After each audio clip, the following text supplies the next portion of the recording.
দর্শক, আমরা প্রতিবেদনটি দেখলাম। দেশের রফতানি আয়, গন্তব্য ও বৈচিত্র্যময়তা এবং প্রতিবন্ধকতা নিয়ে আলোচনার জন্য আমাদের সঙ্গে ভার্চুয়ালি যুক্ত হয়েছেন তৈরি পোশাক রফতানিকারকদের সংগঠন বিজিএমই এর সভাপতি মাহমুদ হাসান খান।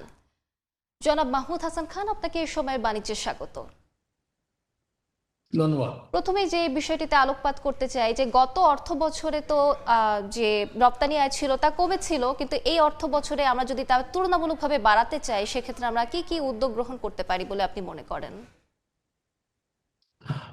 প্রথম কথা হচ্ছে যে গত অর্থ বছরে আমরা বৈশ্বিক এবং স্থানীয় বিভিন্ন চ্যালেঞ্জ মোকাবেলা করেছি। যেমন আমাদের যে আভ্যন্তরীণ যে বিষয়টা ছিল, একটা নির্বাচন পরবর্তী সময়ে দেশের আইন শৃঙ্খলা পরিস্থিতি কেমন থাকবে, নির্বাচন কেমন হবে, এটা নিয়ে বায়ারদের কনসার্ন ছিল। সেই কারণে বায়াররা অর্ডার প্লেসমেন্টের ক্ষেত্রে কিছুটা কনজারভেটিভ ছিলেন।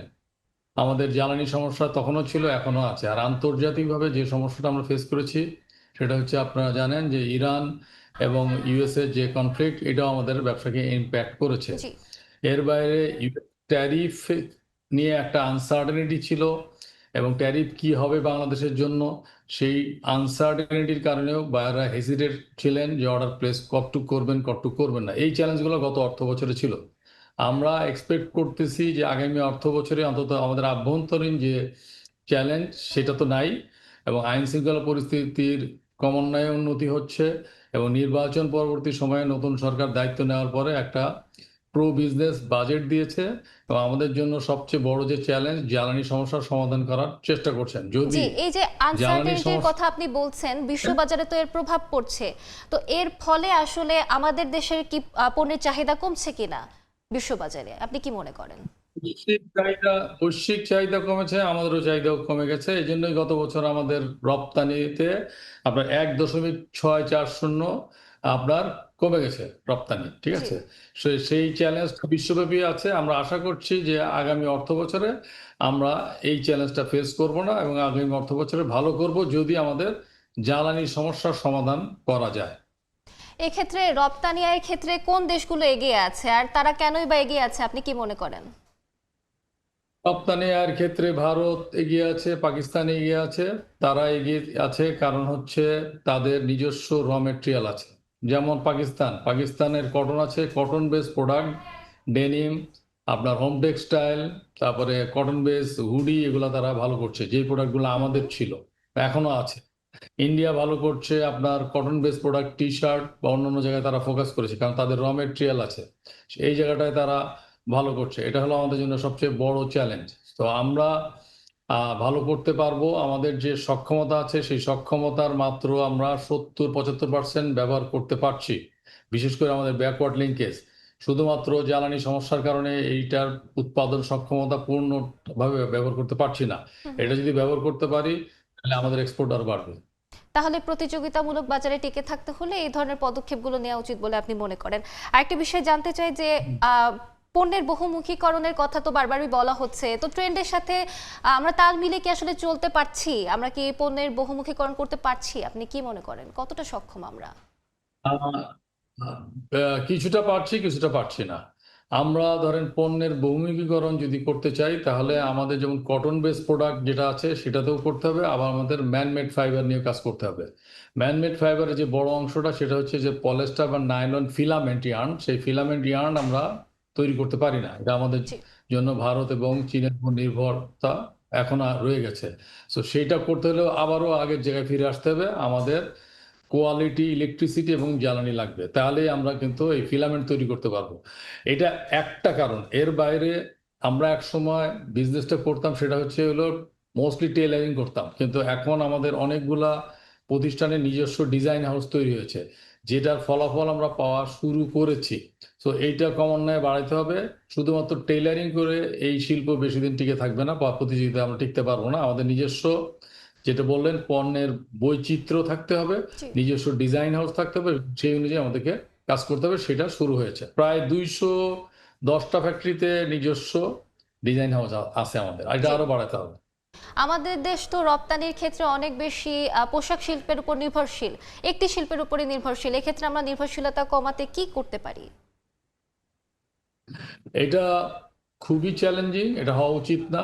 একটিমাত্র পণ্যের উপরে নির্ভরশীলতা, এটার জন্য পোশাক শিল্পকে যেসব সুযোগ সুবিধা দেওয়া হচ্ছে, অন্য শিল্পকেও সেই সুযোগ সুবিধা দেওয়া উচিত এবং দিলে তাদের সক্ষমতা বৃদ্ধি পাবে। এখানে নেতৃত্বেরও একটা বিষয় আছে, শুধু সুযোগ সুবিধা দিলে হবে না, অন্য শিল্পকেও এগিয়ে আসতে হবে। আমরা যেভাবে আমাদের যে আগের নেতৃত্ব যেভাবে চ্যালেঞ্জ নিয়ে শূন্য থেকে শুরু করে এই জায়গায় আমরা এসেছি, তাদেরকেও সেই সক্ষমতা তৈরি করতে হবে।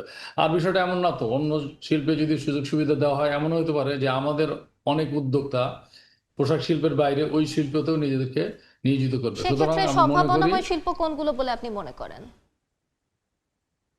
ফার্নিচার, ইলেকট্রনিক্স, আপনার লেদার, তারপরে আপনার ফাইবার বেসড এলো, সরি, ফ্যাব্রিকের তৈরি যে পাদুকা, লাইট ইঞ্জিনিয়ারিং, তারপরে ইলেকট্রনিক্স, আপনার ইভেন কি মাইক্রোচিপস, এগুলা সম্ভাবনায় শিল্প। বিশ্ববাজারে শুরুতে আপনি যে চ্যালেঞ্জগুলোর কথা বলছিলেন, সামনে কি সেগুলো কেটে যাচ্ছে কিনা? এটা বৈশ্বিক চ্যালেঞ্জগুলো তো আর আমাদের নিয়ন্ত্রণে না। যেমন ধরেন ইরান আর আমেরিকার যে যুদ্ধ, একবার বন্ধ হচ্ছে আবার শুরু হচ্ছে, সেইটার একটা ইম্প্যাক্ট তো আমাদের এখানে আছেই।